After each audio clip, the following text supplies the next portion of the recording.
GT Holidays, South India's #1 travel brand. You know you are special when you're with GT Holidays. விஜய்க்கு என்ன இப்போ உதயநிதி வரக்கூடாது, இல்லைன்னா அவர் வந்து தமிழ்நாட்டுக்கு சேவை செஞ்சு எல்லாத்தையும் நான் என்ன சொல்றேன், குடும்பத்தோடு இருக்கிறதுக்கே அவனுக்கு கொடுத்து வைக்கல.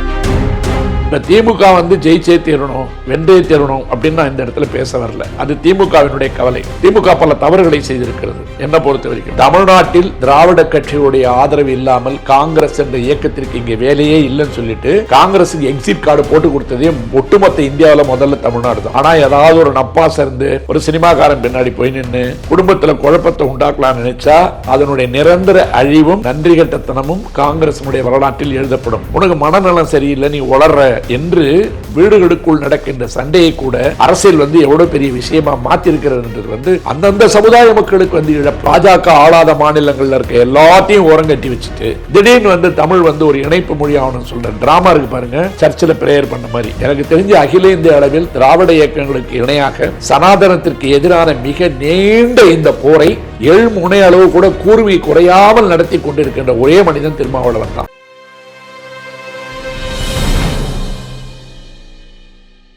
நக்கீர நேயர்களுக்கு வணக்கம். இன்று நம்முடன் கருத்துக்களை பரிந்து கொள்ள இணைந்திருக்கிறார் சென்னை உயர்நீதிமன்ற மூத்த வழக்கறிஞர் வேபால் அவர்கள். வணக்கம் சார். வணக்கம் ராஜவேல். கடந்த நிகழ்ச்சியில் பேசும்போது உலகம் முழுவதும் இந்த இனம் மோதல் மதம் மோதல் நடக்குது, அது பெரிய கவலையை ஏற்படுத்துது. உக்ரைன், ரஷ்யா, காசா, இஸ்ரேல் இந்த மாதிரி பிரச்சனைலாம் அங்கே உயிரிழப்புகள் ஏற்படும் போது அதாவது வார்த்தை போருங்கிறது வேற, இந்த போர்லாம் மிக அந்த காட்சிகளை பார்க்கும்போதே நமக்கு மனசு ஆறலை அப்படிங்கிற மாதிரிலாம் சொன்னீங்க. அது ஒரு பக்கம் இருக்கும்பொழுது சரி இந்தியா அப்படின்னு எடுத்துக்கொண்டோம் அப்படின்னா இந்தியாவை உலக நாடுகள் எப்படி பார்க்குது அப்படிங்கும்போது வெறுப்பாக பார்க்குது அப்படின்லாம் சொல்லியிருந்தீங்க. அதுக்கு ஒரு காரணம் இங்கேருந்து வெளிநாட்டில் போய் இருக்கிறவங்க அந்த அவங்க நடந்துக்கிற முறை, செயல்படுகிற விதம் அவங்களுக்கு ஒரு வெறுப்பை ஏற்படுத்துது அப்படின்லாம் சொன்னீங்க. சரி, அது ஒரு பக்கம் இருந்தாலும் அப்புறம் தமிழ்நாடு பக்கம், தமிழ்நாட்டில் இப்போ தத்துவ ரீதியான அந்த இது ரொம்ப சீரியஸாக போகுது, வார்த்தைகள்லாம் ரொம்ப அதிகமாக போகுது. தேர்தல் வேறு வர இருக்குது. 2026 தேர்தல் குறித்து பேசிக்கிட்டே இருந்தோம். 2026 வந்துருச்சு. இது இது வரைக்கும் இல்லாத தேர்தல் மாதிரி இருக்கும் இந்த தேர்தல்.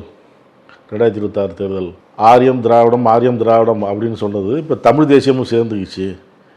இப்போ யார் இப்போ ஒவ்வொருவரும் வார்த்தைகள்லாம் தனித்த வார்த்தைகளாக பயன்படுத்துகிறாங்க. இது எந்த நிலையில் போகும் அப்படிங்கிறது தான். 2026 தேர்தலை எப்படி பார்க்குறீங்க? அதுக்கு முன்னாடி புத்தாண்டு வாழ்த்துக்கள். கடந்த ஒரு 4-5 வருடங்களாக என்னோடு பயணித்து கொண்டிருக்கின்ற நக்கீரன் தொடர்பான ஊழியர்களுக்கும் நக்கீரனுக்கும் என்னை உற்று கவனித்து கொண்டிருக்கின்ற தமிழ் சமூகத்திற்கும் என்னோட ஆங்கில புத்தாண்டு வாழ்த்துக்களை தெரிவித்துக் கொள்வது நம்முடைய அன்பின் வெளிப்பாடு. அதே நேரத்தில் நீங்கள் வெறும் மிக நீண்ட கேள்வியை போட்டிருக்கீங்க. ஜாதி, மதம், இனம் உடைய அடிப்படையில் உலகம் இன்னைக்கு இல்லை, பல்லாயிரம் ஆண்டுகளாக சண்டை போட்டுக்கிட்டு இருக்குன்னு பதிவு பண்ணிக்கிட்டே இருக்கோம். ஆனால் அறிவியல் தொழில்நுட்பமும் எல்லாம் வளர்ந்து உலகம் என்பது ஒரு சுருங்கிய கிராமம், குளோபல் வில்லேஜ் என்று சொல்லுகின்ற ஒரு சூழலில் உலகம் இதிலிருந்து வெளியில் வந்துச்சான்னு பார்த்தீங்கன்னா இப்போ தான் அதனுடைய விகிதாச்சாரம் அதிகமாக இருக்குது. தமிழ்நாட்டை பொறுத்த வரைக்கும் பார்த்தீங்கன்னா நயினார் நாகேந்திரனே திருப்பரங்குன்றம் இன்னொரு அயோத்தியா மாறினா என்ன தப்புன்னு கேட்குற அளவுக்கு ஒரு நன்றி கெட்டத்தனம் தமிழ் சமூகத்தின் மீது அரசியல்வாதிகளுக்கு வந்திருக்கிறது. என்ன விலை கொடுத்து அயோத்தி வாங்கப்பட்டது என்பது ஒட்டுமொத்த உலகத்திற்கே தெரியும். அதனால் திருப்பரங்குன்றம் அயோத்தியா மாறினா என்ன தப்புன்ட்டு 4 கோடி ரூபாயை மாட்டி விட்டவரும் அவரை பதவியிலேருந்து வீட்டுக்கு அனுப்பினவரும் கோயம்புத்தூரில் போய் வள்ளி கும்மி ஆடிட்டு இருக்காங்க. அதனால் பதவியும் பட்டமும் வரணும்னு சொன்னால் எதை வேண்டுமானாலும் இழப்பதற்கு தயாராக இருக்கின்ற இந்த மக்கள் தன்மானத்தையும் சுயமரியாதையும் இழக்க தயாராகிட்டாங்கன்னு தெரியுது. பிஜேபிக்கு மட்டும் நான் சொல்லலை, எல்லாருக்கும் பொதுவாக சொல்கிறேன். தமிழ் தேசியம் தமிழ் தேசியம்னு சொல்கிறீங்க. தமிழ் தேசியம் என்பது அதனுடைய உட்பொருள் என்ன என்பதே தெரியாமல் தமிழ் வேசியம் கொஞ்சம் பேர் பண்ணிகிட்டு இருக்காங்க. அதை நான் தமிழ் வேசியம் தான் சொல்லுவேன். இப்படி கடுமையாக சொல்வதற்கு காரணம் என்று கேட்டிங்கன்னா, தமிழ்நாட்டின் மீது நடத்தப்படுகின்ற கலாச்சார பண்பாட்டு தாக்குதலை பற்றி எதையுமே பேசாமல் காலையில் எழுந்த உடனே வேறு வேலை பார்த்துட்டு இருக்காங்க தமிழ் தேசிய கும்பல். இதை ரொம்ப விரிவாக ஒன்றும் பேசணுன்னா எனக்கு 2 மணி நேரம் தேவைப்படுது. ஆனால் 2026 எதிர்கொள்ளப் போகின்ற தமிழ்நாடு என்பது இந்த ஒரு வருட காலத்தை, இந்த நம்பிக்கை உள்ளவங்களாம் சொல்லுவாங்கள்ல 7.5 சனியம் பிடிச்சிருக்குன்னு, அந்த மாதிரி 7.5 சனியம் பிடிச்ச மாதிரி தான் 2026 பார்க்குறேன். அப்படின்னா பல சனியன் இருக்கு இப்போது. அதாவது தமிழ் பேசிய தமிழுக்கு எதிராக செயல்படுற சனியன்கள், தமிழ்நாட்டிற்கு எதிராக செயல்படுகின்ற சனியன்கள், தமிழ் என்ற வார்த்தையை பிடிக்காமல் தமிழ்நாட்டிற்குள் இருந்து கொண்டு இங்கே எல்லாமே இந்தியா மாறிடணும், சமஸ்கிருதமாக மாறணும்னு சொல்கிற சனியன்கள், தமிழை மிக ஈனத்தனமாகவும் நீசத்தனமாகவும் பார்க்கின்ற சனியன்கள், வளர்த்துவிட்ட ஏணியை எட்டி உதைக்கின்ற சனியன்கள், இப்படி ஒரு 7-8 சனியன்கள். இந்த வார்த்தை கூட நான் இந்த நேரத்தில் இந்த நாளில் நான் சொல்கிறது ஒரு அமங்கலமாக தெரியும். ஆனால் அப்படிப்பட்ட சூழலில் தான் நம்ம வாழ்க்கை போயிட்டுருக்கு. இப்போது மதம் அப்படின்னு வரும்போது ஒரு நன்றி கெட்டத்தனத்துக்கு உச்சம் என்னவாக இருக்குன்னு கேட்டிங்கன்னா, பங்களாதேஷ் என்ற நாட்டை மொழியினுடைய அடிப்படையில் தாக்குதல் நடத்திய போது அதை 2ஆக பிரித்து ஒரு நாடாக மாற்றி கொடுத்தது இந்தியா. இன்றைக்கி இந்தியாவுக்கு எதிரான மிக மோசமான மனநிலையில் இருக்கின்ற நாடுகளில் வங்காளதேசமும் ஒன்று. குறிப்பாக கடந்த வாரம் அந்த மத வெறியர்கள் ஒரு இந்து இளைஞனை நடுரோட்டில் கட்டி வைத்து அடித்து எரித்து பல பேரை தாக்குதல் நடத்தியிருக்கான். இன்றைக்கி ஷேக் ஹசீனா உள்ளே போக முடியாத ஒரு சூழலில் தேர்தல் வரப்போகுது. கலிதா இறந்து போயிட்டாங்க. மாறுபட்ட அரசியல் சூழலில் நாம் வாங்கி கொடுத்த சுதந்திர காற்றை சுவாசித்து கொண்டிருக்கின்ற, ரவீந்திரநாத் தாகூர் எழுதி கொடுத்த தேசிய கீதத்தை பாடிக்கொண்டிருக்கின்ற வங்காளதேசமே இந்தியாவிற்கு எதிரான மனநிலையில் தீவிரமாக இருக்கிறது. அதுக்கு அடிப்படை காரணம் மதம். ஆனால் இங்கே பார்த்திங்கன்னா, சிறுபான்மை இனத்தவர்களை நாங்கள் சுத்தமாக தொடச்செறிய போகிறோம் அப்படின்னு சொல்லிட்டு இப்போ தான் கிறிஸ்மஸ் அப்போ தாக்குதல் நடத்துகிறாங்க. ஐயா மோடி ஒரு சிசிலியன் மாஃபியா தலைவர் மாதிரி ப்ரேயர் பண்ணிகிட்டு இருக்கும்போது, இன்றைக்கி நான் ஏன் சொல்லணும்னு நினச்சிங்கன்னா, நாளைக்கு நிறைய செய்திகள் வரும். காலையில் பாருங்கள், புத்தாண்டு கொண்டாட்டத்தில் கலவரம். ஒரிசா அரசாங்கம் ஒரு சர்க்குலர் விட்டுருக்காங்க நேற்று. அரசு அலுவலகங்களில் புத்தாண்டு தினத்தை கொண்டாடக்கூடாது, அடுத்தது ஆரம்பிச்சிட்டாங்க. அப்போது கிரிகோரியன் காலண்டர் என்று சொல்லப்படுகின்ற ஆங்கில வழிமுறையில் உள்ள கேலண்டரை பின்பற்றுகின்ற ஒரு நாடு, எண்ணிலும் எழுத்திலும் மெட்ரிக்கையும் மற்றவற்றையும் பின்பற்றி கொண்டிருக்கின்ற ஒரு நாடு, மெட்ரிக் சிஸ்டத்தை எந்த விதமான மாறுதலும் இல்லாமல் சும்மா ஆங்கில கலாச்சாரத்தை விரட்ட போகிறோம், துரத்த போகிறோம்னு சொல்லிட்டு இதுவே இவங்களுக்கு முழு நேர வேலையாயிடுச்சு. ஒரு அரசு செய்ய வேண்டிய வேலையே இது இல்லை. அது ஒரு புத்தாண்டு கொண்டாட்டம் என்பது உலக அளவில் பார்த்திங்கன்னா, this is what the calendar we follow. அதனுடைய அடிப்படையில் ஒரிசாவுக்கு புத்தாண்டு இருந்தாலும் கூட உலகத்திற்கு இது புத்தாண்டு. அரசு அலுவலகங்களில் இருக்கிற எல்லா கணக்கு வழக்குகளுக்கும் இதுதான் புத்தாண்டு. அப்போ ஒரு மாநில அரசை இந்த மாதிரி ஒரு உத்தரவு போடுதுன்னு சொன்னால், மக்களை மடையர்களாக ஆக்குகின்ற முயற்சியில் மாநில அரசுகளும் முன்னாடி நிற்கிறாங்க. தாய்லாந்து, கம்போடியா முந்தானேத்தான் பேசணும்.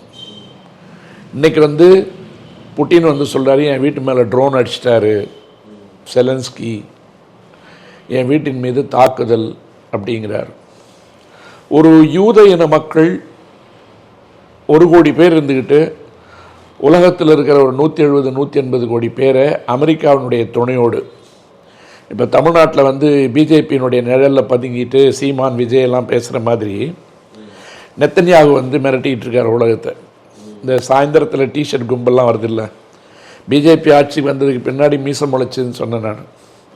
அந்த மாதிரி நெத்தன்யாகு மட்டும் இல்லை என்றால் இஸ்ரேல் நேரம் அழிந்திருக்கும் அப்படின்னு யூத இனத்தை சார்ந்தவர்களுக்கு ட்ரம்ப் கொடி பிடிக்கிறார்.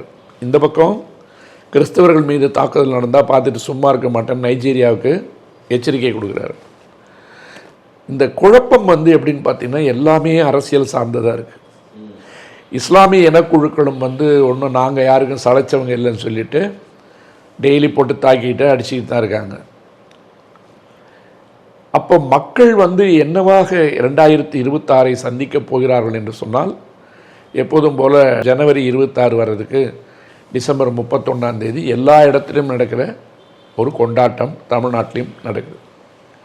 மிகுந்த கட்டுப்பாடுகள், காவல்துறை கட்டுப்பாடுகள் எல்லாம் நடந்துட்டுருக்கு. இந்த நேரத்தில் நாம் தமிழ்நாட்டை பொறுத்த வரைக்கும் தேர்தல் வருது, எந்த கட்சி ஜெயிக்குது, எந்த கட்சி தோக்க போகுதுன்றது மக்களுடைய கையில் இருக்குது. தேர்தல் வாக்கு சீர்திருத்தத்தில் கிட்டத்தட்ட 95 லட்சம் வாக்குகளை காணா. பிப்ரவரி மாதம்தான் அது என்னன்னு தெரிய போதும். தெரிஞ்சதுக்கு முன்னாடி தமிழ்நாட்டினுடைய தலையெழுத்தை தீர்மானிக்க போகின்ற வாக்குகளில் எந்த பக்கம் வாக்குகள் விழுந்து யார் ஆளப்போகிறார்கள் என்பதை விட இந்த 2026 என்பது தமிழ்நாட்டினுடைய சரித்திரத்தில் எதை உள்ளே கொண்டு நுழைக்கப் போகிறது அல்லது எதை ஒரு மானிட சுவராக நின்று தடுக்கப் போகிறது. சமூக நீதிக்கும் ஆதிக்க சக்திகளுக்கும் இடையே உண்டான ஒரு போராட்டத்தில், தத்துவ போராட்டத்தில் தமிழ்நாட்டை பொறுத்தவரை ஆரிய திராவிட தத்துவ போர் என்பது மிகுந்த தீவிரத்தோடு, கூர்திட்டப்பட்ட முனைகளோடு, உள்ளிருந்தே உருவாக்கப்பட்ட துரோகிகளோடு, எட்டப்பன்களோடு தொடர்ந்து கொண்டிருக்கிறது. இப்போ இதை தமிழகம் நின்று சாதிக்குமா, வென்று சாதிக்குமா அப்படின்னு பார்க்கும்போது நமக்கு அச்சப்படக்கூடிய கவலைகளும் கொஞ்சம் இருக்குது.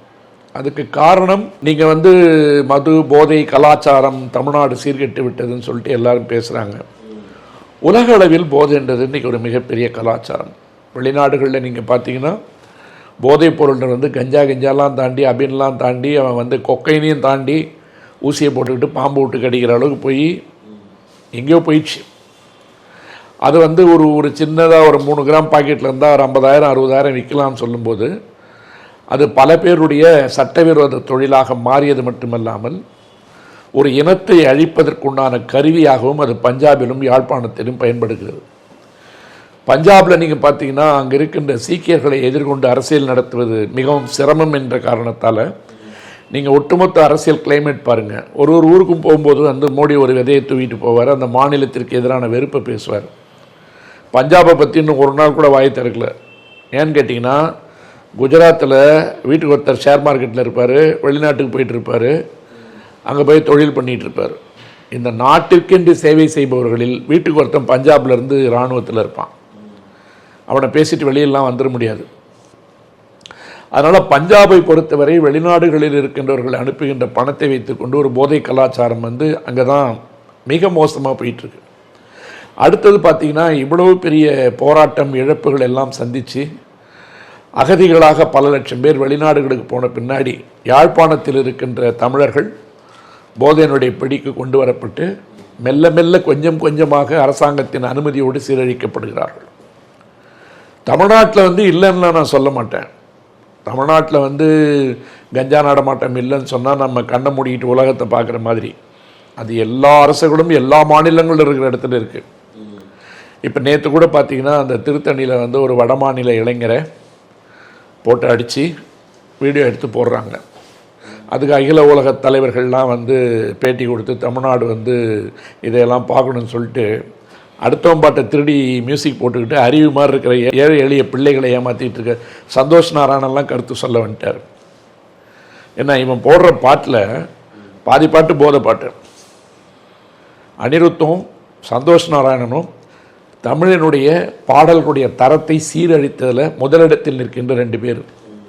எளிய மக்களுடைய இசையை திருடி உலகம் பூரா கானா பாட்டு போகிறேன்னு சொல்லிட்டு கல்லா காட்டுற பசங்க.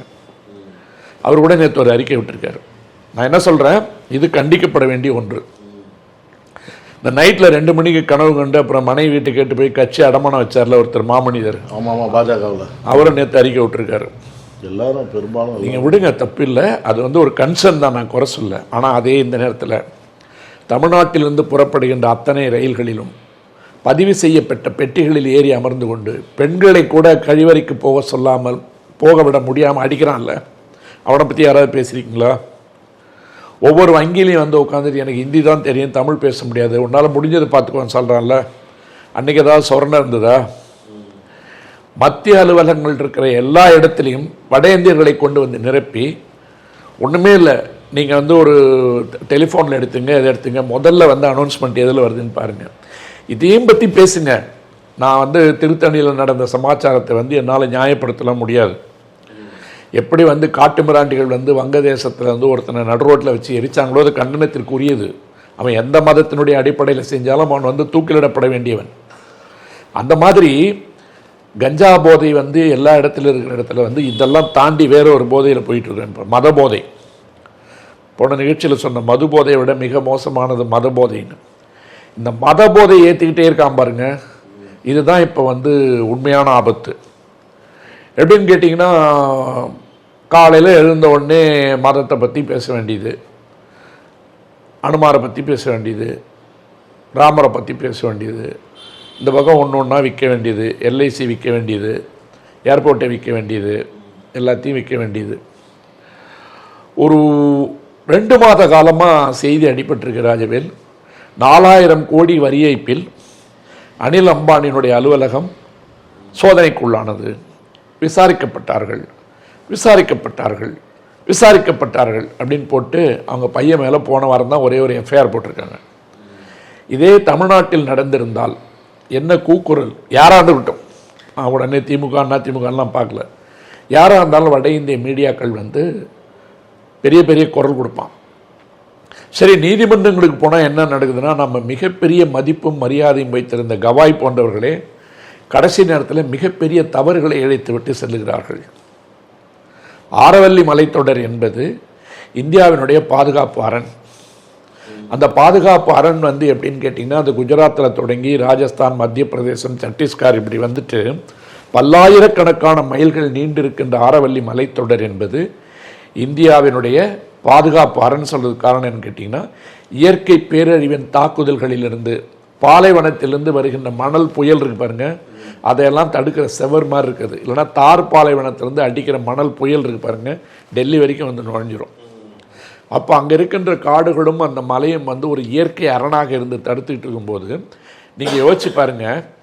சுப்ரீம் கோர்ட்டில் ஒரு வழக்கு போகும்போது மத்திய அரசை சார்ந்த ஒரு கமிட்டி, ஒரு குழு வந்து அறிக்கை கொடுக்குது. அந்த குழுவில் 9 பேர் இருக்கான். அந்த 9 பேரில் 6 பேர் ஐஏஎஸ் ஆஃபீஸர். அந்த ஐஏஎஸ் ஆஃபீஸர் வந்து என்ன அறிக்கை கொடுக்குறான்னு கேட்டிங்கன்னா, வனத்துறை சார்ந்தது, கனிம வளத்துறை சார்ந்தது எல்லாத்தையும் ஆராய்ஞ்சு வந்து ஒரு சுப்ரீம் கோர்ட்டுக்கு கொடுக்குற அறிக்கையில் ஒரு மலை அப்படின்னா என்ன, ஹில், குன்று அல்லது மலை அப்படின்னு சொன்னால் டெஃபினிஷன் சொல்லுவோம் இல்லை, அதனுடைய பொருள் என்ன, டெஃபினிஷன் என்ன அப்படின்னு வரும்போது இவங்க வந்து அறிக்கை கொடுக்குறாங்க. 100 மீட்டருக்கு மேலே இருந்தால் தான் அது மலை என்று கருதப்படும். 100 மீட்டருக்கு கீழே இருக்கிறதெல்லாம் மலை என்ற டெஃபினிஷனுக்கு உள்ளே வராதுன்னு கொடுக்குற அறிக்கையை ஏற்றுக்கொண்டு கவாய் அவர்கள் தலைமையில் இருக்கின்ற உச்சநீதிமன்றத்தினுடைய அமர்வு அதை ஏற்றுக்கிறாங்க. அதை ஏற்றுக்கிட்டது பிற்பாடு என்ன செய்கிறாங்க கேட்டிங்கன்னா, 100 மீட்டருக்கு கீழே இருக்கிற எல்லாத்துக்கும் ஒரு கட்டுப்பாடுகளை போடுற மாதிரி இதனுடைய உட்பொருள் என்ன சொல்லுங்கள், மலையில் இருக்கின்ற கனிம வளங்களை எப்படிலாம் திருடணும்னு சொல்லி தான் இங்கே இருக்கிற கார்ப்பரேட் கம்பெனிங்க இருக்குது. இந்த 8 வழிச்சாலை போட்டதனுடைய நோக்கம் கூட அதான். கல்வராயன் மலையிலும் சேலம் பக்கத்தில் இருக்க மலையிலெல்லாம் திருடுனா வெட்டி எடுத்தா, திருடுறதில்லை, வெட்டி எடுத்தால் எவ்வளோ சீக்கிரம் அதை சென்னை கொண்டு வரணும், அந்த போக்குவரத்தை எளிதாக்குறது தான் 8 வழிச்சாலை. இதன் மாதிரி கனிம வளங்களை வந்து கொள்ளையடிக்கிறதுக்கு வந்து காடுகளுக்குள்ளே போய் ரோடு போடுறது, அழிக்கிறதுன்னு இருக்கு பாருங்கள். இந்த வேலைகளை வந்து மணிப்பூரில் செய்கிறான்றதுக்காக தான் அங்கே இருக்கிற குக்கியின மக்களும் மேத்தியின மக்களும் முட்டிக்கிட்டான். குக்கியின மக்கள் மலைப்பகுதியில் காடுகளில் இருக்கிறவங்க, அந்த இடம் வந்து அவங்களுக்கு சொந்தம்.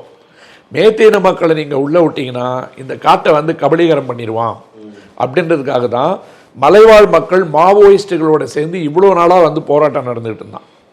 அந்த போராட்டத்துக்கு பதுங்குறதுக்கும் வசதியாக இருக்குது, மலைவாழ் மக்களுடைய அடிப்படை உரிமைகளை காப்பாற்றுறதுக்கும் கொஞ்சம் காரணங்கள் இருக்குன்னு சொல்லிட்டு தான் மாவோயிஸ்டுகளுடைய எல்லா போராட்டத்தினுடைய அடிப்படை குணாதிசயங்களை பாருங்கள். கனிம வளங்களை வெட்டி திருடுவதற்காக கார்ப்பரேட் கம்பெனி உள்ள வரான், ஆகவே நாங்கள் இதை விடமாட்டோம் அப்படின்னு சொல்லிட்டு தான் மாவோயிஸ்ட் குழுக்களுடைய போராட்டங்கள் இருக்கும். அது சட்டவிரோதமான போராட்டம், இந்திய அரசியல் அமைப்பு சட்டத்திற்கு எதிரான போராட்டம். ஆகவே அவர்களை ஒழிப்பது என்பது ஏற்றுக்கொள்ளப்பட வேண்டிய ஒன்று. ஆனால் அதனுடைய அடிப்படையில் அப்படி ஒரு காரணம் இருக்குது. அப்போ உச்சநீதிமன்றமே 100 மீட்டருக்கு கீழே இருக்கிறதெல்லாம் மலை என்று கொல்லப்பட வேண்டாம் என்று ஒரு தீர்ப்பை கொடுத்தா எங்கே போய் நீங்கள் கண்ணீர் விட்டு அழிவீங்க? இப்போ புதிதாக வந்திருக்கின்ற தலைமை நீதியரசர் வந்து என்ன பண்ணியிருக்காரு, அதை சூமோட்டாவை எடுத்து நேற்று ஸ்டே கொடுத்துட்டாங்க. த நேஷன் வாண்ட்ஸ் டு நோன்னு ஒருத்தர் சத்தம் போட்டுகிட்டே இருப்பார் தெரியுமா, அர்னாப் கோஸ்வாமி. அவர் கிட்டத்தட்ட இப்போ ஒரு மாதமாக மோடிக்கு எதிரான மிக வீரியமான குரல் எழுப்பிட்டு இருக்கார். என்ன நடக்குதுன்னு தெரியல. மத்திய அரசிற்கு எதிரான மிகவும் வலிமையான குரலாக இன்றைக்கி மாறி வந்து மீடியாவில் பேசிகிட்டு இருக்குது யாருன்னு கேட்டிங்கன்னா அர்னாப் கோஸ்வாமி. அர்னாப் கோஸ்வாமி மோடிக்கு எதிராக பேசுகிறான்ற ஒரே காரணத்துக்காக நம்ம அவரை ஏற்றுக்க போகிறதில்ல. ஏனென்றால் மீடியா என்று சொல்லப்படுகின்ற ஊடகங்கள் இருக்கு பாருங்க, ஊடகங்கள் வந்து ஒரு ஆளும் கட்சியினுடைய அடிமையாக எப்படி மாறலாம் என்பதற்கு அகர முதலியாக முதல்ல போட்டு ஆரம்பித்து வச்சது அர்னாப் கோஸ்வாமி தான். அதாவது எல்லாரையும் உட்கார்ந்து ஊடகத்தில் மிரட்டுறது. உண்மையை சொல்லணும்னு கேட்டிங்கன்னா தமிழ் ஊடகங்கள்லையும் சரி மற்ற ஊடகங்கள்லையும் சரி இந்த பொறுக்கித்தனமாக வந்து பேசிகிட்டு இருக்காங்கல்ல, அதுக்கெல்லாம் அடிப்படை காரணமே அர்னாப் கோஸ்வாமி தான். அந்த ஊடகத்தினுடைய இலக்கணத்தை, பேச்சு முறைகளை, நடைமுறைகளை, உடல் மொழியை மிக கேவலமாக மாற்றி காட்டிய பெருமை வந்து அர்னாப் கோஸ்வாமியை சாரும். அதை பார்த்துட்டு தான் நம்ம ஊரில் வந்து நம்ம ஐபிஎஸ் சீமான் இவங்கெல்லாம் வந்து மீடியாவில் பேசும்போது கூட மக்களோடு பேசுகிறோம்ன்ற நினைப்பு இல்லாமல் மிக மலிவான கெட்ட வார்த்தைகளில், கொச்ச வார்த்தைகளில், என் கால் கட்டை விரல் முடிக்கு சமம், நீ வந்து குரங்கு மாதிரி வர, நிருபர்களை பார்த்து நீ வந்து மாவோயிஸ்ட்டு, நீ வந்து 200 ரூபா கூலி, இப்படி என்று சக மனிதர்களை கேவலமாக பேசுகின்ற திமிரை, மமதையை எது கொடுத்துருக்குன்னு கேட்டிங்கன்னா அதிகாரம் கொடுத்துருக்கு. அந்த அதிகாரத்துக்கு அடிவரடியாக இருந்து நான் ஏற்கனவே ஒரு நிகழ்ச்சியில் பதிவு பண்ணியிருக்கேன். இந்திய அரசாங்கத்தால் தடை செய்யப்பட்டு உலகின் பல நாடுகளால் தீவிரவாத இயக்கம் என்று அறிவிக்கப்பட்டு இன்றைய தேதி வரை இந்திய அரசாங்கத்தால் 3 வருடத்திற்கு ஒரு முறை தடை நீட்டிக்கப்பட்டு கொண்டிருக்கின்ற புலிகள் இயக்கத்தின் மீதான தடை தொடர்கின்ற சூழலில் சுப்பிரமணிய சாமிக்கு அதன் பொருட்டே வந்து 84 பேர் பாதுகாப்பு கொடுத்துட்ருக்கிற சூழலில் ஒரு தமிழ்நாட்டு தற்குறி 24 மணி நேரம் பிரபாகரன் பெயரை பயன்படுத்தி கொண்டு, பேரை பயன்படுத்தலாம், கொடியில் கூட போட்டுக்கோங்க, ஆனால் நாங்கள் போனேன், துப்பாக்கி பயிற்சி எடுத்தேன், குண்டு போட்டேன், அங்கே நான் படை பயிற்சி எடுத்துக்கொண்டேன், இராணுவ பயிற்சி எடுத்துக்கொண்டேன் என்பது இந்திய அரசியலமைப்பு சட்டத்திற்கு எதிரானது. இது வந்து ஒரு மிக தீவிரமான ஒரு குற்றம். Waging war against the sovereign country of India என்பதனுடைய அடிப்படையில் வரும். இது எப்படி அனுமதிக்கப்படுதுன்னு நம்ம கேட்டோம். இப்போ சமீபத்தில் பாருங்கள், அந்த சவுண்டு குறைஞ்சிருச்சு. ஏனென்றால் இதை வந்து கையில் வச்சுக்கிட்டு அந்த தம்பியை பிடிச்சிட்டாங்க. வருமான வரி இருக்கு பாருங்க, அதை வச்சுட்டு இந்த தம்பியை கையில் பிடிச்சிட்டாங்க. அப்புறம் அவுரங்கசீப் ஷாஜகான் ஃபேமிலி வேறு ஒன்று வந்திருக்கு. இப்போது நம்ம கூட சொல்ல, அவன் சொந்த மச்சான் பேசியிருக்கான். நேற்று என் மைண்டில் அது ஓடிட்டே இருந்தது. இது என்ன அவுரங்கசீப் கதை மாதிரி போகுது, ஷாஜகானை கொண்டு போய் தாஜ்மஹாலை மட்டும் நீ பார்த்துக்கிட்டு இருந்தால் போதும்னு சொல்லிட்டு சிறை வைத்த கதையாக அப்பனும் மகனுமாக அடித்து கொள்ளுகின்ற அளவிற்கு ஒரு அரசியல் போயிட்டு.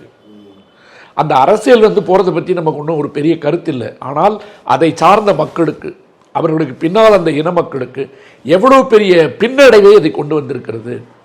யாரோ ஒரு 10 பேர் சோறு தின்றதுக்கு ஒரு ஒட்டுமொத்த இனத்தினுடைய சுயமரியாதை, ஒரு ஒட்டுமொத்த இனத்தினுடைய சமூக நீதி பங்களிப்பு எல்லாமே வந்து இன்றைக்கி கேள்விக்குறியாயிடுச்சு. இப்போ இவங்களை பார்த்து யாருமே குறை சொல்ல முடியாத அளவுக்கு இவங்க 2 பேருமே நீ அதை செஞ்ச இதை செஞ்ச, உனக்கு தகுதி இல்லை, துப்பில்லை, உன்னை நீ ஒரு மனுஷனே கிடையாது, என் பேரே நீ போடக்கூடாதுன்னு சொல்ல, உனக்கு மனநலம் சரியில்லை, நீ உளர்ற என்று வீடுகளுக்குள் நடக்கின்ற சண்டையை கூட அரசியல் வந்து எவ்வளோ பெரிய விஷயமாக மாற்றிருக்கிறதுன்றது வந்து அந்தந்த சமுதாய மக்களுக்கு வந்து இழப்பு. இதில் வந்து இது உட்கட்சி பிரச்சனை, நான் பேசக்கூடாது. ஆனால் இது பொதுவெளிக்கு வருகின்ற பொழுது அந்த குடும்பத்தில் இருக்கின்ற உறுப்பினர்களை ஒருவர் கை நீட்டி கொண்டு உனக்கு நான் ரத்தம், எனக்கு நான் தக்காளி சாதமா, வாடா போடா என்று சகோதரனை சகோதரி கூப்பிடுகின்ற அளவிற்கு, தந்தையை பார்த்து மனநலம் கொண்டவர் என்று மகன் சொல்லுகின்ற அளவிற்கு, மகனை பார்த்து துரோகி என்று அப்பா சொல்லுகின்ற அளவுக்கு பெருந்தச்சன் கதை கூட ஒரு வாட்டி சொல்லியிருக்கேன். நான் பெருந்தச்சன் வந்து ஒரு மலையாளத்தில் ஒரு கதை இருக்குன்னு ஒரு படத்தோட கதையை நான் குறிப்பிட்டு சொல்லியிருப்பேன். அப்பனுக்கும் மகனுக்குமான பிரச்சனையில் என்ன நடக்கணும், அந்த மாதிரி பெருந்தச்சன் சண்டையெல்லாம் கொண்டு வந்துட்டு இன்றைக்கி தமிழ்நாட்டில் வந்து இப்போ இவங்க வந்து ஒட்டுமொத்த இந்தியாவில் பாருங்கள், மோடி வந்து சொல்கிறாரு 2025 வந்து இந்தியாவிற்கு வந்து மிக சிறப்பான ஆண்டுங்கிறார். நேற்று வந்து காசி தமிழ்ச்சங்கத்துக்கு வந்து ராமேஸ்வரத்தில் வந்து ஒரு நிறைவு விழா கொண்டாடுறாங்க. இந்த தமிழ்ச்சங்கம் வந்து சொல்லிட்டு மோடி என்ன பேசுகிறாரு, தமிழ் மொழியை இந்தியாவில் இருக்கின்ற அனைவரும் பேசணும், தமிழ் மொழி வந்து ஒரு இணைப்பு மொழியாக வரணும்னு நான் விரும்புகிறேன்னு சொல்கிறாரு. இது எண்ணத்தில் உள்ளது உண்மையானால் ஒரிசாவுக்கு போகும்போது சாவியை திருடிட்டு போய் தமிழ்நாடு வச்சாங்கன்னு எப்படி பேசுனீங்க? பீகாரில் போய் வட மாநிலத்திலிருந்து வருகின்றவர்களுக்கு, குறிப்பாக பீகார் மக்களுக்கு தமிழ்நாடு வந்து துன்பத்தையும் துயரத்தையும் கொடுக்குது. திமுக வந்து வன்முறையை உண்டாக்குது நீங்கள் பேசுனீங்க. இப்போ இந்த உள்ளொன்று வைத்து புறமொன்று பேசுவார்தம் உறவு கலவாமை வேண்டும்னார் வள்ளலார். இதுக்கு நிரந்தரமான ஒரு எடுத்துக்காட்டாக யார் இருக்கான்னு பார்த்தீங்கன்னா மோடி இருக்கார். தமிழ்நாட்டிற்கு ஒன்றால் எதையுமே தரமாட்டேங்கிறீங்க. கீழடியினுடைய ஆய்வு முடிவுகளை வந்து ஒத்துக்க மாட்டேங்கிறீங்க. 2025 மறுபடியும் வந்து நீங்கள் வந்து அதை நிராகரிச்சிருக்கீங்க. இவ்வளோ தூரம் இல்லை, குடியரசு தின அணிவகுப்பு இருக்குல்ல, தமிழ்நாட்டை சார்ந்த எந்த விதமான களத்தில் நின்ற சுதந்திர போராட்ட வீரர்களுக்கு, வரலாற்று நாயகர்களுக்கு எந்த இடத்துலையும் நீங்கள் வந்து அந்த வண்டிக்கு அனுமதி தரமாட்டேன்னீங்க. மிகப்பெரிய எதிர்ப்பு அந்த பிற்பாடு இந்த முறை வந்து இந்த தடவை வந்து அனுமதி கொடுத்துருக்காங்க. இந்த ஜனவரி 26க்கு அனுமதி கொடுத்துருக்காங்க தமிழ்நாட்டு வண்டிகளுக்கு.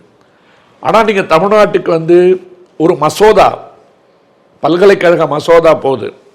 இன்னைக்கு உச்சநீதிமன்றம் கொண்டு தீர்ப்பு பின்னாடி வரலாற்றில் வந்து வெகு நாட்களுக்கு பின்னால் ஒரு மாநில மக்களால் தேர்ந்தெடுக்கப்பட்ட அரசு நிறைவேற்றி அனுப்பிய ஒரு மசோதாவை ஜனாதிபதி திருப்பி அனுப்புகிறாங்க.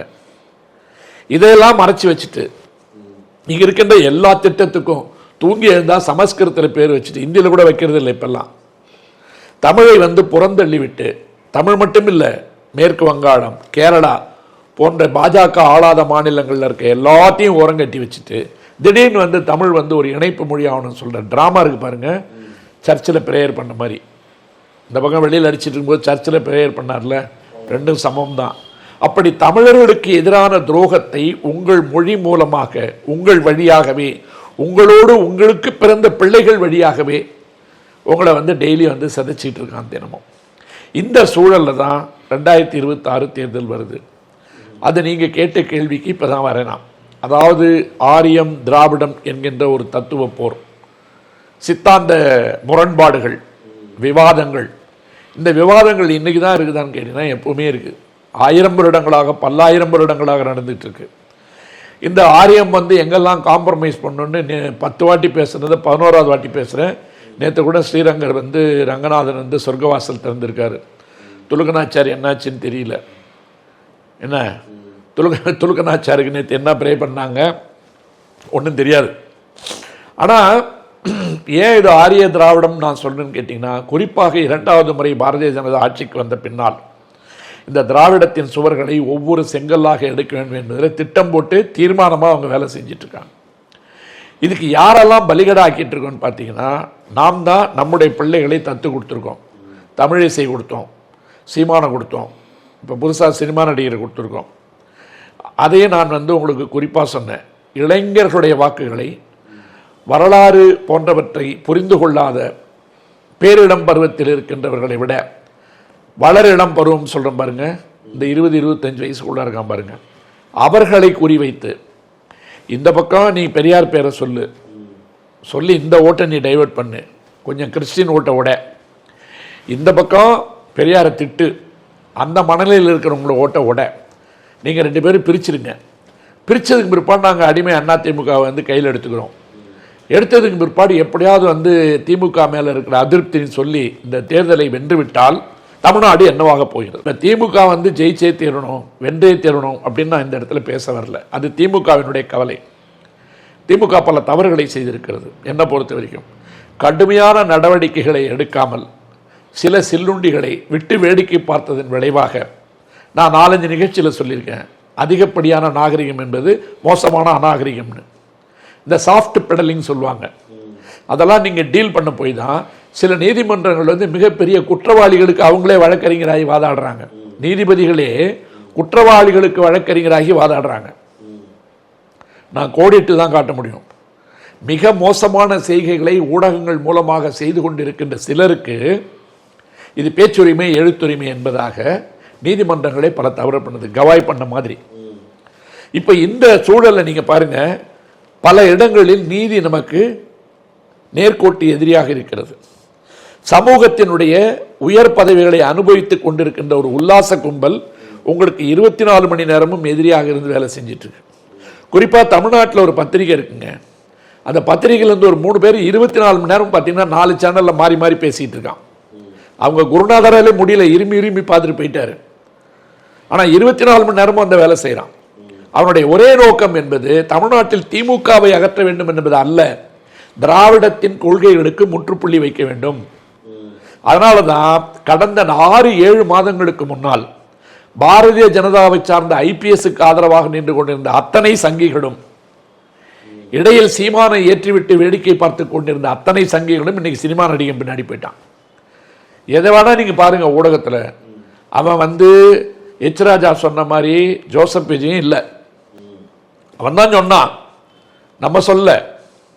ஆனால் அது ஜோசப் விஜயாக இருந்தாலும் சரி, வேலூர் இப்ராஹிமாக இருந்தாலும் சரி, ஜவஹர் அலியாக இருந்தாலும் சரி, முஸ்தபாக இருந்தாலும் சரி, மாற்று மதத்தவர்களை வைத்துக்கொண்டே எங்கள் வலையில் வீழ்த்தி உங்களை நாங்கள் எப்படி வந்து எதிர்ப்பது என்கின்ற ஒரு ஆயுதத்தை செய்திருக்கிறோம் என்பதற்கு இந்த பிள்ளைகளே பதவி ஆசையாலும் புரியாமையின் காரணமாகவும் அறியாமையின் காரணமாக அந்த வலையில் சிக்கிட்டு இருக்காங்க. இப்போ யாரை வச்சு அடிக்கிறான்? நிர்மலா சீதாராமன் வந்து சொன்னா எடுபடுமா, பேசினா எடுபடுமா? சீமான் பேசினா ஏன் எடுபடுது? தமிழ் பிள்ளை. ஆகவே நிர்மலா சீதாராமன் பேச மாட்டார். இப்போ நீங்க பேச வேண்டிய பிரச்சனை எதுங்க? பேச வேண்டிய பிரச்சனை இது. திருப்பரங்குன்றத்தில் இவ்வளோ பெரிய கலாட்டா நடந்துட்டு போது நயனா நாகேந்திரன் இது அயோத்தியா மாறணுங்கிறாரு. சிங்கப்பூர்ல போய் ஆட்டம் ஆடிட்டு வர்றாரு ஒருத்தர். நான் என்ன சொல்றேன், நீங்க ஆடுங்க பாடுங்க, அது உங்களுடைய தொழில். ஆனால் உங்கள் தொழில் மூலமாக வைத்திருக்கின்ற புகழை வைத்துக்கொண்டு எங்க மண்டையில் ஏறி நீங்க சவாரி பண்ண முடியாது. இப்ப 2026 தேர்தல் நம்ம வந்து பாயிண்ட்டுக்கு கடைசியா முடிச்சிருவோம். திமுக வந்து ஒரு களத்தில் நிற்குது, திருமாவளவன் ஸ்ட்ராங்கா நிற்கிறார். எனக்கு தெரிஞ்ச அகில இந்திய அளவில் திராவிட இயக்கங்களுக்கு இணையாக சனாதனத்திற்கு எதிரான மிக நீண்ட இந்த போரை முனை அளவு கூட கூர்மை குறையாமல் நடத்தி கொண்டிருக்கின்ற ஒரே மனிதன் திருமாவளவன் தான். No compromise. எந்த விதத்திலும் வந்து தன்னை சமாதானப்படுத்திக் கொள்ளாமல், இழப்புகள் வந்தாலும் அதையெல்லாம் தாங்கிக் கொண்டு, விமர்சனங்களை எல்லாம் ஏற்றுக்கொண்டு தொடர்ந்து நடைபெற்று கொண்டிருக்கின்ற ஒரு படைத்தலைவனா நான் திருமாவளவனை பார்க்கிறேன். அதுதான் அந்த மக்களுக்கு பாதுகாப்பு. அந்த மக்களில் சில பேர் வந்து அத்துமீறான், சில தவறுகள் செய்கிறான்றதெல்லாம் நம்ம வந்து பேசாமல் இருக்கக்கூடாது. அது அந்த இயக்கத்திற்கு உண்டான கெட்ட பெயரை கொண்டு வந்தாலும் கூட அது தவிர்க்க முடியாத சில சம்பவங்கள் வந்துடும். எங்கே நடக்கலை, எந்த ஆண்ட ஜாதியில் நடக்கலை. அதனால் இதை வந்து ஊதி பூதாகாரமாக்குறது வந்து திருமாவளவனுடைய உயரத்தை குறைப்பதற்கு உண்டான முயற்சி. அப்போ அந்த பக்கம் திருமாவளவன் ஒரு பக்கம் இருந்தாலும் இப்போ காங்கிரஸ் வந்து திமுக கூட இருக்குமா இருக்காதான்னு ஒரு பேச்சு வந்துருச்சு. பிரவீன் சக்கரவர்த்தின்னு ஒருத்தர் வந்தார், அவர் விஜய் கூட வைக்கிறதா கூட்டணி விருப்பம் பண்ணுறாரு. புரியுது ராஜவேலு. அதாவது இந்த டிஸ்கஷன் ரொம்ப நாளாக போயிட்டுருக்கு. அதாவது ராகுல் காந்தியை போய் விஜய் பார்த்தாரு, அவங்க 2 பேரும் சேர்ந்து கூட்டணி போட போகிறாங்க. கூட்டணி போட்டால் திமுக காலின்னு யார் பேசுவான்னு பாருங்க, யார் பேசுகிறான்னு பாருங்க. பொதுவாக பேசுவான்ல யார், ஒரு ஆதி திராவிடருக்கு வந்து துணை முதல்வர் கொடுப்பீங்களான்னு யார் கேட்பா? சனாதனத்தினுடைய கொக்குகள்லாம் கேட்கும் எங்கள் மீடியாவில் உட்காந்துட்டு. அந்த மாதிரி காங்கிரஸும் திமுகவும் சண்டை போட்டுக்கிறத வேடிக்கை பார்க்கணும்னு நினைக்கிறான். அவர் என்ன பேசுகிறார் வந்து, உத்தரப்பிரதேசத்தை விட தமிழ்நாடு அதிகமாக கடன் வாங்கி இருக்கிறதுன்னு போடுறாரு. இப்போ செல்வ பெருந்தகை இன்றைக்கி அறிக்கை விட்டுருக்காரு. அறிக்கை விட்டு அவர் மேலே நடவடிக்கை எடுக்கணும், இந்த கூட்டணியை கெடுக்கணும்னு நினைக்கிறாங்க. காங்கிரஸுக்கு வந்து நம்ம ஒரு செய்தியை சொல்லணும். அதாவது இது ரொம்ப முக்கியமான கருத்துன்னு நினைக்கிறேன். பாரதிய ஜனதா கட்சிக்கு காங்கிரஸை வந்து வீட்டுக்கு அனுப்புறதுக்கு 1947 தொடக்கம் கிட்டத்தட்ட 2010 வரைக்கும் பார்த்தீங்கன்னா ஒரு 55-60 ஆண்டுகள் ஆயிருக்கு. அப்போ தான் இவங்கள வந்து காங்கிரஸ் வந்து ஒட்டுமொத்த அளவில் இந்திய அளவில் இவங்களால் அதனுடைய உயரத்தை குறைக்க முடிஞ்சுது. ஆனால் 1967 தொடங்கி இந்த 2025 வரைக்கும் தமிழ்நாட்டில் திராவிட கட்சிகளுடைய ஆதரவு இல்லாமல் காங்கிரஸ் என்ற இயக்கத்திற்கு இங்கே வேலையே இல்லைன்னு சொல்லிட்டு காங்கிரஸுக்கு எக்ஸிட் கார்டு போட்டு கொடுத்ததே ஒட்டுமொத்த இந்தியாவில் முதல்ல தமிழ்நாடு தான். ஒட்டுமொத்த இந்தியாவில் காங்கிரஸை துடைத்த முதல் மாநிலம் தமிழ்நாடு என்பதை மக்கள் நினைவில் கொள்ள வேண்டும். ஆனால் அதே நேரத்தில் தோழமை என்று வந்தால், கூட்டணி என்று வந்தால், உங்களுக்கு ஒட்டுமொத்தமாக 10 சட்டமன்ற பாராளுமன்ற உறுப்பினர்களை, 20-30 சட்டமன்ற உறுப்பினர்களை, 10 பாராளுமன்ற உறுப்பினர்களை உங்கள் பேரிலும், உங்களுக்காக வாக்களிக்கின்ற இன்னும் ஒரு 30 உறுப்பினர்கள் என்ன 40 உறுப்பினர்களை நிரந்தரமாக நன்றியோடு கொடுத்து கொண்டிருக்கின்ற மாநிலம் தமிழ்நாடு. நன்றின்னு கூட அதை சொல்ல முடியாது, நட்புணர்ச்சியோடு. இந்த நட்புணர்ச்சியோடு கொடுத்து கொண்டிருக்கின்ற ஒரே மாநிலத்தை நீங்க சீர்னீங்கன்னா உங்களுடைய அழிவு காலம் ஆரம்பம். ஏன் அதான் மறுபடியும் சொல்றேன், 1967 காமராஜ் அவர்களாலேயே வெல்ல முடியாத திராவிட இயக்கத்தை இங்கே வந்து ஒன்றும் தனியாலாம் பண்ணிட முடியாது, இவங்களுக்கு எந்த பர்சன்டேஜும் இல்லை. அதே நேரத்தில் ராகுல் அவர்கள் திமுகவோடு நெருங்கிய உறவில் இருக்கிறார். தமிழக முதல்வர் அகில இந்திய காங்கிரசுக்கு என்னாலும் தனது ஆதரவை தொடர்ந்து கொடுத்து கொண்டிருக்கிறார் என்பதிலிருந்து யாரும் பின்வாங்கல. ஆனால் ஏதாவது ஒரு நப்பாசை இருந்து ஒரு சினிமாக்காரன் பின்னாடி போய் நின்று குடும்பத்தில் குழப்பத்தை உண்டாக்கலாம்னு நினைச்சா அதனுடைய நிரந்தர அழிவும் நன்றி கட்டத்தனமும் காங்கிரசினுடைய வரலாற்றில் எழுதப்படும். ஆனால் முழிச்சிட்டாங்க.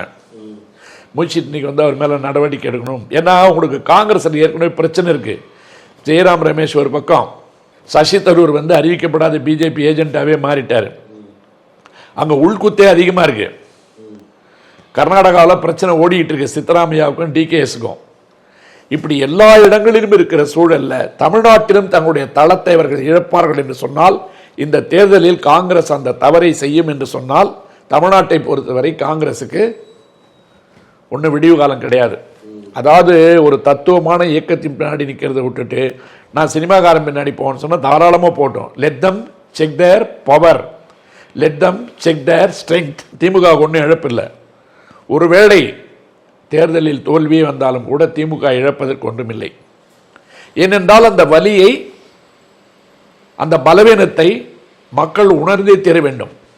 இது நான் பாதியை வந்து அதிமுக வச்சு தான் சொல்கிறேன். ஆனால் அதிமுக அன்னைக்கு அந்த இடத்துல இல்லை. அவங்க என்ன பண்ணுறாங்கன்னு கேட்டிங்கன்னா, அந்த அதிமுக என்டிஏ கூட்டணியில் இப்போதைக்கு இருக்குது. இன்னும் கூட்டணி கட்சிகள்லாம் வரும்னு அவர் எடப்பாடி சொல்கிறாரு. எனக்கு எடப்பாடி இல்லை, இப்போ என்டிஏ சதி வலையில் விழாமல் எழுந்துச்சு தப்பிச்சு வந்துடுவோமா அதிமுக? இல்லை, எனக்கு வந்து எடப்பாடி மேலே ஒரே ஒரு நம்பிக்கை உண்டு.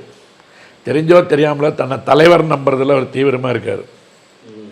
அப்படி நம்புறதுல அவர் தீவிரமாக இருந்தார்னா, இந்த தேர்தல் வரும்போது 50 சீட்டு கொடு, 55 சீட்டு கொடு, எங்களுக்கு 5 மந்திரி பதவி கொடுலாம் கேட்பாங்கல்ல.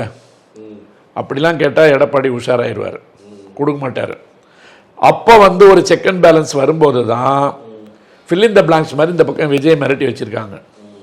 திடீர்னு ஒரு நாள் வந்து அரசியலில் வந்து கொள்கை வேற, கூட்டணி வேற, ஒரு பொது எதிரியை தோற்கடிப்பதற்கு எங்களுக்கு யாராக இருந்தாலும் பரவாயில்ல, ஆகவே பெரியாரை பற்றி பேசினாலும் கூட நாங்கள் விஜயை கூட்டணி கட்சிக்கிறோம்னு சொல்லிட்டு அதுக்கு தான் அந்த 17 கோடி இன்கம் டேக்ஸ் வந்து பெண்டிங்கில் இருக்குது. நீங்கள் நல்லா பாருங்கள், தமிழ்நாட்டு மக்களுக்கு ஒரு செய்தி ஒன்று வேணும். சினிமா கதாநாயகன் இதெல்லாம் ஒதுக்கிடுங்க. ஒரு சம்பவம் நடந்து 3.5 மாதம் ஆகுது. உச்சநீதிமன்றம் போனது யார்? தாவேக்கா போனதுக்கு பிற்பாடு சிபிஐ விசாரணை உத்தரவிட்டது யார்? உச்சநீதிமன்றம். உச்சநீதிமன்றம் விசாரணையை வந்து நடத்துங்கன்னு சொன்னதுக்கு பிற்பாடு கிட்டத்தட்ட 3 மாதங்கள் கழித்து நேற்று இன்னைக்கு தான் அந்த விசாரணை வந்து எங்கே உட்காந்து நடத்துகிறாங்க? டெல்லியில் உட்காந்து நடத்திட்டு இருக்கான். சம்பவம் நடந்த இடத்தை பார்வையிடுவதற்கு அந்த குழு வந்து 2 நாள் கூட கரூரில் இல்லை. அதற்கு முன்பாகவே அந்த இடங்களில் இருக்கிற சாட்சியங்கள் எவ்வளவு அழிக்கப்பட்டது, எவையெல்லாம் கைப்பற்றப்பட்டது, எத்தனை பேர் விசாரிக்கப்பட்டாங்க. இந்த உச்சநீதிமன்றத்தால் நியமிக்கப்பட்ட குழுவில் வந்து ஓய்வு பெற்ற நீதியரசர் இருக்கார்ல, அவர் இது வரைக்கும் என்ன வேலை செஞ்சிருக்காரு, அவருக்கு எவ்வளோ பணம் இது வரைக்கும் சம்பளமாக தமிழ்நாடு அரசு கொடுத்துருக்கு, எல்லாம் போக தேர்தலுடைய அறிக்கைகள்லாம் ஜனவரி மாதம் தொடங்கி தேர்தலுடைய நடவடிக்கைகள் தொடங்குற நேரத்தில் இந்த விசாரணை ஆரம்பிப்பதற்கு உண்டான மையப்புள்ளி என்ன? 90 நாள் 100 நாள் கழிச்சு 41 பிணங்களின் மீது நடந்து வந்த அந்த கால்கள் மலேசியாவில் போய் மறுபடியும் ஆட்டம் போட்டுட்டு இருக்கு.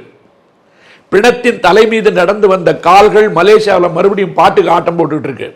நான் என்ன சொல்றேன், விசாரிச்சு நீங்க குற்றவாளி கூட இல்லைன்னு சொல்லுங்க. நான் தொடர்ந்து கேள்வி கேட்டுட்டு இருக்கேன்.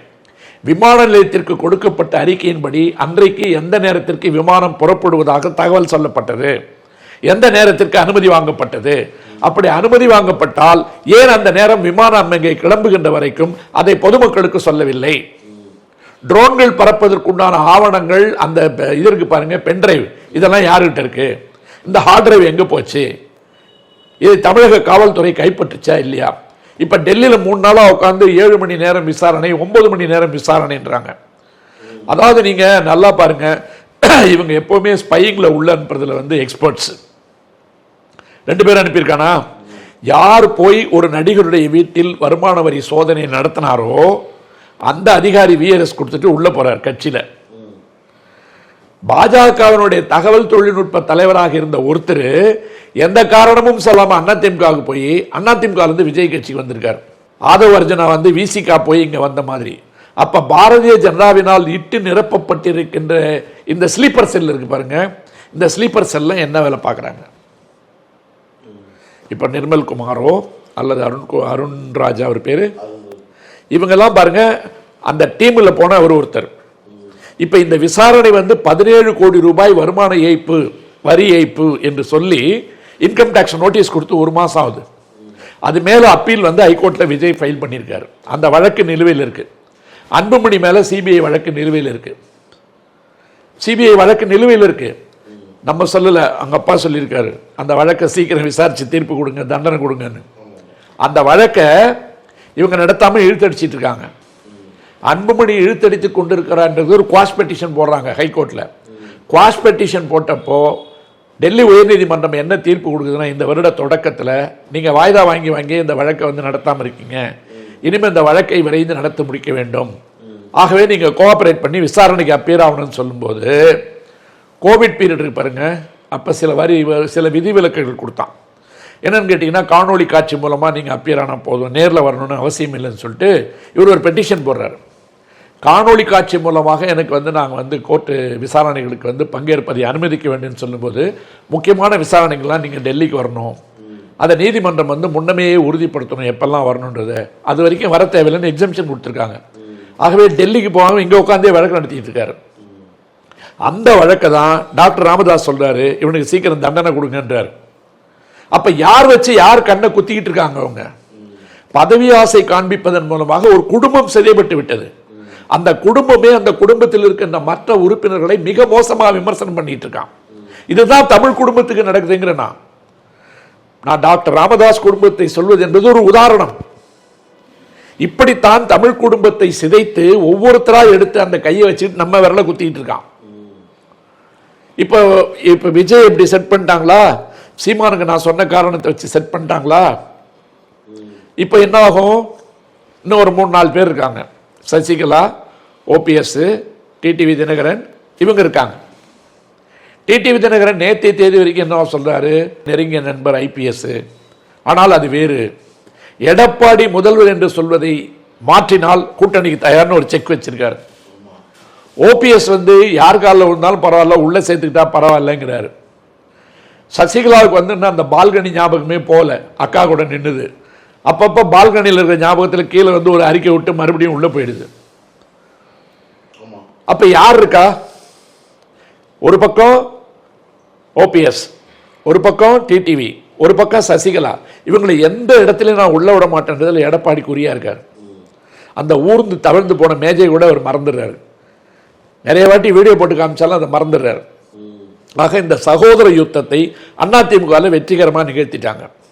ஏன்னா முனுசாமி என்ன சொல்ல போறார், ஜெயக்குமார் என்ன சொல்ல போறார் என்பதெல்லாம் உண்டான எந்த விதமான விவாதங்களும் அதிமுக வெளியில வரல.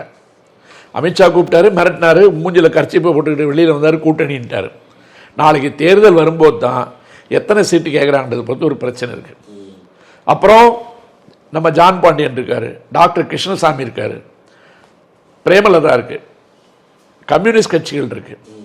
பிரேமலதா உங்களுக்கு தெரியும், தன்னுடைய வலிமையான பேரத்தை அவர் இழந்துட்டார். விஜயகாந்தினுடைய மரணத்திற்கு பின்னால் பிரேமலதா என்பது விஜயகாந்தினுடைய பெயர் தானே ஒழிய அவர் செய்கின்ற அரசியலுடைய தீவிரம் இனிமேல் பெருசாக பேசப்படாது.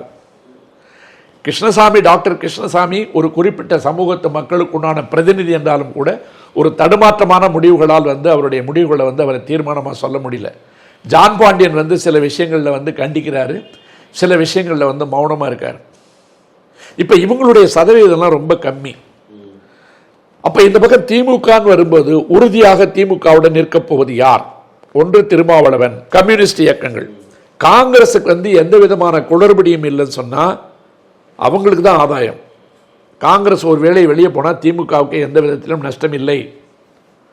அப்போ இந்த கூட்டணி இப்படி இருக்கும்போது இந்த என்டிஏ கூட்டணி இருக்கு பாருங்க, யார் யார் உள்ள வருவா? பிஎம்கே 2 போயிடுச்சு. அன்புமணியினுடைய பேர வலிமை குறைஞ்சிருச்சு. அவரை நம்பிலாம் ஓட்டு போடுவாங்களான்றது அவருக்கே சந்தேகம். ஏன்னா அதை எதிர்த்து பிரச்சாரம் பண்ண போகிறது அவங்க அப்பா, வேற யாருக்கும் எந்த வேலையும் இருக்காது. 2வது பிரேமலதா சொன்ன ஒரு ஓரமாக உட்கார வச்சிருக்காங்க. அப்போ அவங்க திடீர்னு திமுக சேர்றதுக்கும் வாய்ப்புகள் இருக்கு. இப்போ திமுகவில் வருவதற்கு டிடிவி, ஓபிஎஸ் இவங்கெல்லாம் நாங்கள் அதிமுக கூட்டணியில் இருப்போம், ஆனால் நாங்கள் தனியாக அறியப்படுவோம், பிஜேபியினுடைய கட்டுப்பாட்டில் இருப்போம் என்று சொல்வதற்கு ஒரு வாய்ப்பு இருக்கு. இதை தான் சங்கி குழுக்கள் வந்து முயற்சிப்பான். ஏன்னா அவனுக்கு திமுகவினுடைய அணிபலத்தை குறைக்கணும். இந்த பக்கம் சீமானை விட்டு கத்து, காலையில் எழுந்த உடனே கத்து, தேர்தலெல்லாம் மறந்துட, டெய்லி பெரியாரை பற்றி மட்டும் பேசு, தமிழ் தேசியத்தெல்லாம் இப்போதைக்கு விட்டு வச்சிரு, பிரபாகரனை பற்றி விட்டுரு, காலையில் எழுந்த உடனே நீ இதை மட்டும் பேசுன்னு சொல்லிட்டு ஒரு அஜெண்டாவை கொடுத்துட்டாங்க. விஜய்க்கு வந்து இத்தனை குறைகள் இருக்கு. 17 கோடி வருமான வரி கேஸ் இருக்கு, சிபிஐ கேஸ் இருக்கு. இது எழுந்துட்டு தீய சக்தி தீய சக்தி தீய சக்தின்னு கத்துது. எங்கிருந்து நீ தூய சக்தி? எந்த படத்தை பிளாக்ல டிக்கெட் விற்காம நீ வந்து ரிலீஸ் பண்ணிருக்க? எத்தனை டெக்னீஷியனுக்கு கொடுக்குற சம்பளத்துக்கும் நீ வாங்குற சம்பளத்துக்கும் உள்ள விகிதாச்சார வேறுபாடு என்ன? இல்லையா? இப்படி பல விஷயங்கள் இருக்கு ராஜவேல் பேசுறதுக்கு. அப்ப இவ்வளவு குழப்பமான சூழ்நிலை இருக்கிற ஒரு இடத்துல 2026 தேர்தல் என்ன முடிவை கொடுக்கணுன்றது வந்து யாராலையும் கணிச்சு சொல்ல முடியாது. இப்போ இது வரைக்கும் இல்லாத அளவுக்கு இருக்குங்கிறாங்களே. இல்லாத அளவுக்கு இருக்குன்றதுக்கு நான் சொன்ன இவ்வளவு பெரிய வரைபடம் தான் ரொம்ப முக்கியம். இப்ப நான் போட்ட இந்த ஸ்கெட்ச் இருக்கு பாருங்க. இந்த ஸ்கெட்ச் பாத்தீங்கன்னா திமுக களத்துல வந்து யார் கூட நிக்க போறா, கடைசி நேரத்தில் யார் முதல்ல குத்த போறா. அப்ப இதை தாங்குவதற்கு திமுக தன்னை எப்படி தயார் செய்து கொண்டிருக்கிறது என்பதை கனிமொழி மூலமாக, உதயநிதி மூலமாக, ஸ்டாலின் அவர்களுடைய பல திட்டங்கள் மூலமாக, அவர்கள் நடத்துகின்ற மாநாடுகள் மூலமாக அவங்க பேலன்ஸ் பண்ணிக்கிட்டே வராங்க. எனக்கு இதில் இன்னும் ஒரு வெற்றிடமாக என்ன தெரியுதுன்னு கேட்டிங்கன்னா, மையப்புள்ளியாகது திராவிட முன்னேற்ற கழகம் என்று அவங்க சொன்னாலும் கூட திராவிடத்தின் வரலாற்றை சிதைக்கணுன்றது தான் அதனுடைய முதல் நோக்கம். அந்த நோக்கத்தில் அவங்க டார்கெட் பண்ணுறது உதயநிதி. ஆனால் உதயநிதியினுடைய வேகம் வந்து மிகவும் குறைவாக இருப்பதாக நான் உணர்கிறேன்.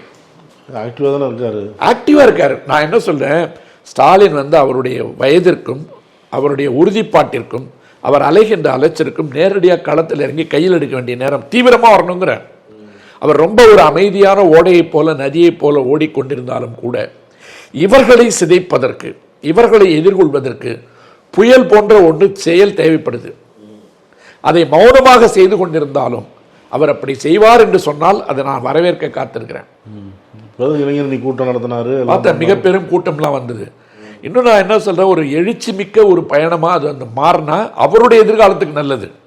நமக்கு அதில் ஒன்றும் பிரச்சனை கிடையாது. அவருடைய எதிர்கால அரசியலுக்கு அது ஒரு மிகப்பெரிய அடித்தளமாக இருக்கும்.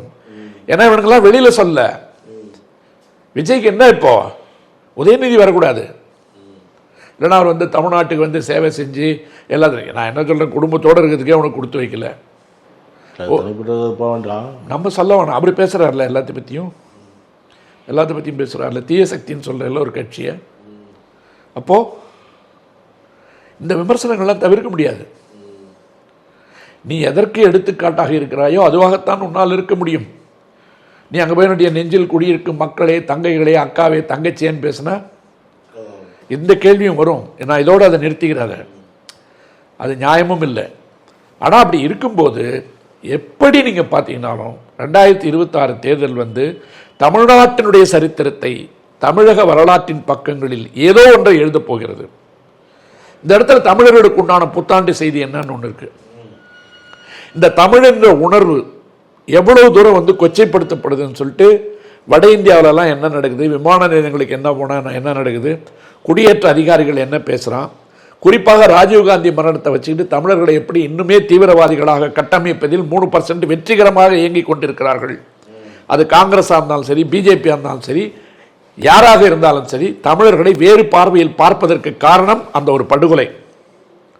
ஆனால் அதற்கு காரணமான இலங்கை சகோதரர்களே, யாழ்ப்பாண தமிழர்களே, இலங்கை தமிழர்களே, வெளிநாடுகளில் உட்கார்ந்து கொண்டு தமிழனுக்கு எதிராக விஷத்தை தூவுகிறீர்கள். உங்களுக்கு தனிப்பட்ட முறையில் விமர்சனம் இருக்கலாம், ஆனால் அதற்கான நேரம் இது அல்ல. உங்களை பயன்படுத்தி பணம் பார்த்து கொண்டிருப்பவர்களே உங்களை கை கழுவிட்டான். இன்னைக்கு நீங்க உங்க கையை நீங்க பார்த்துக்கின்ற அளவுக்கு எல்லா நாட்டிலையும் கொண்டு போய் உங்களை கோர கச்சாச்சு. அப்ப தமிழர்களை வந்து முதல்ல எங்க பிரிச்சான்? யாழ்ப்பாணத்தில் பிரிச்சான், சகோதர சண்டையில பிரிச்சான், ஜாதி சண்டையில பிரிச்சான், இல்லையா? என்னை தாண்டி இன்னொரு தலைவன் வரவே கூடாது என்பதற்காக ஒட்டுமொத்த அடுத்த தலைவர்கள் அழிக்கப்பட்டார்கள். இன்னைக்கு அதனுடைய விளைவு என்ன? பேசுவதற்கென்று ஒரு குரல் இல்லாத ஊராக, லீட் பண்ணுவதற்கு தலைமை தாங்குவதற்கு ஒரு தலைவன் இல்லாத இனமாக மாறி போச்சு. யார் இன்னைக்கு தலைமை தாங்குறா? தமிழர்களுக்கு ஒரு தலைவர் யாருன்னு காமிங்க. இன்னைக்கு இலங்கையில சிதறி போச்சு. ஏனென்றால் யாரையும் என் தோளுக்கு பக்கத்தில் வளர விட மாட்டேன் என்றதால் தான் என்னை தாண்டி எப்படி தலைவனாக முடியும்? ஆனால் நான் தான் தலைவர் நம்ம ஊர்ல பேசுறான். புரியுதுங்களா? இப்ப இந்த தமிழர்களுக்கு உண்டான வியாதி என்பதே ஒன்று சேராமல் இருத்தல். நண்டு கூட்டம் சொல்லுவாங்க, நண்டு கூடம் சொல்லுவாங்க பாருங்க. இந்த நண்டு கூட கதை தான் நமக்கு இன்னும் தொடருது. இதுதான் அதிமுகவினுடைய சகோதர யுத்தமாக டிடிவி தினகரனையும் ஓ பன்னீர்செல்வத்தையும் சசிகலாவையும் எடப்பாடியும் ஒன்று சேராமல் தடுத்துக் கொண்டிருக்கிறது. திமுகவிற்கு எதிரான சக்திகளாக தமிழ் பேசுகின்ற பிள்ளைகளையே உருவாக்கி வைத்திருக்கிறது. உடனே கதை விடுறான், திமுக இருந்து எத்தனை பேர் மாறி வர போறான் பாருங்கன்னு. எவ்வளவு மிரட்டியும் செந்தில் பாலாஜியை உங்களால கை வைக்க முடியல. அது நடக்கவே நடக்காது. அந்த திமுகவுக்கு ஓட்டு போட்டவன் வேற கட்சிக்கு ஓட்டே போட மாட்டான். அதில் திமுக உறுதியாக இருக்கிறது. எத்தனை சூழ்நிலைகள் வந்தாலும் கூட நாம் தெரிந்து கொள்ள வேண்டிய செய்தி என்பது 2026 எழுதப் போகின்ற தேர்தல் முடிவுகள் என்பது கட்சி சார்ந்ததல்ல, இனம் சார்ந்தது, மானம் சார்ந்தது, சுயமரியாதை சார்ந்தது, மொழி சார்ந்தது, பண்பாடு சார்ந்தது.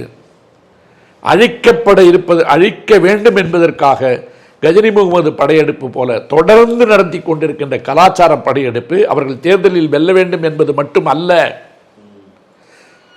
அவர்களை வைத்து இவர்களை இட்டு நிரப்புவது, இவர்கள் இருக்கின்ற இடத்திலெல்லாம் அவர்களை கொண்டு வந்து வைப்பது, அவர்கள் என்று சொல்வது 3% அடக்கம், அவர்கள் கையில் ஒப்படைப்பது, மீண்டும் சிண்டு வைத்துக் கொண்டு கையை கட்டி கொண்டு சனாதனத்தின் அடிமைகளாக வாழ வைப்பதற்கு உண்டான முயற்சிக்கு தமிழ்நாடு இரையாகும் என்று சொன்னால் இறைவன் மட்டும்தான் தமிழ்நாட்டை காப்பாற்ற வேண்டும். இதுதான் என்னுடைய புத்தாண்டு செய்தி. ஒரு நீண்ட உரை அப்படிங்கிறத விட ஒரு நீண்ட அறிவுரைன்னு சொல்லலாம். அந்தளவுக்கு உரையாற்றுறீங்க. எப்படி 2026 இருக்கணும், எப்படி இருக்க போகுது அப்படின்லாம் சொன்னீங்க. ஒரு சவாலாக இருக்கும்னு சொன்னீங்க. ஏன்னா அந்தளவுக்கு கலாச்சார படையெடுப்பு அதெல்லாம் இருக்குது அப்படிலாம் சொன்னீங்க. ஒருத்தர் அழிச்சு இன்னொருத்தர் வருது, இன்னொருத்தர் இவரை தூக்கி இங்கே போகிறது, இந்த மாதிரிலாம் நடந்துகிட்டு இருக்கு. 2025 நடந்தது இப்போ நடக்கக்கூடாது அப்படின்லாம் சில விஷயங்கள் சொன்னீங்க. நாங்கள் லாஸ்ட்டாக இது பேசணும், கிறிஸ்துவ விழாவில் தாக்குதல் இதெல்லாம். ஒரு காலத்தில் இஸ்லாமியர்கள் தாக்குனாங்க, இப்போ அது முடிஞ்சு அப்புறம் கிறிஸ்தவர்கள் மேலே போனாங்க. இது அப்படியே படிப்படியாக வரும், அடுத்ததுக்கும் வரும் அப்படின்லாம் சொன்னீங்க போனதில். அதேபோல் இப்போவும் உலகம் முழுவதும் இந்த இன முதல் மத முதல்லாம் இருக்குது. இது இது ஒரு கும்பல் செஞ்சுக்கிட்டே தான் இருக்கும் அப்படின்லாம் சொன்னீங்க. பார்ப்போம் மக்கள் எப்படி இது வினையாற்றுறாங்க 2026 தேர்தலில் 26 அப்படின்னு. மிகப்பெரிய சவாலாக இருக்கும்னு சொன்னீங்க திமுகவுக்கும் இந்த தேர்தல். அது சின்ன சின்ன கட்சிகளை பற்றியும் நடுவில் சொன்னீங்க, அவங்களுடைய செயல்பாடுகள் எல்லாமே. பார்ப்போம் மக்கள் என்ன முடிவு எடுக்கிறாங்கன்னு பார்ப்போம். புத்தாண்டு நல்வாழ்த்துக்கள் மக்களுக்கும் உங்களுக்கும். வணக்கம். வாழ்க தமிழ்நாடு. நக்கீரன் டிவிக்கு சப்ஸ்கிரைப் செய்யுங்கள். உங்கள் ஆதரவே எங்கள் பலம். ஆசிரியர்களுக்கு நண்பனாகவும் மாணவர்களுக்கு ஆசானாகவும் திகழும் தேர்வு வழிகாட்டி. ஒவ்வொரு பாடத்திற்கும் அனுபவமிக்க ஆசிரியர்களின் துல்லியமான தெளிவான விடைகள். CNC இருக்கு, தேர்வு பயம் எதற்கு? இது தீரன் பப்ளிஷிங் ஹவுஸ் விற்பனை வெளியீடு.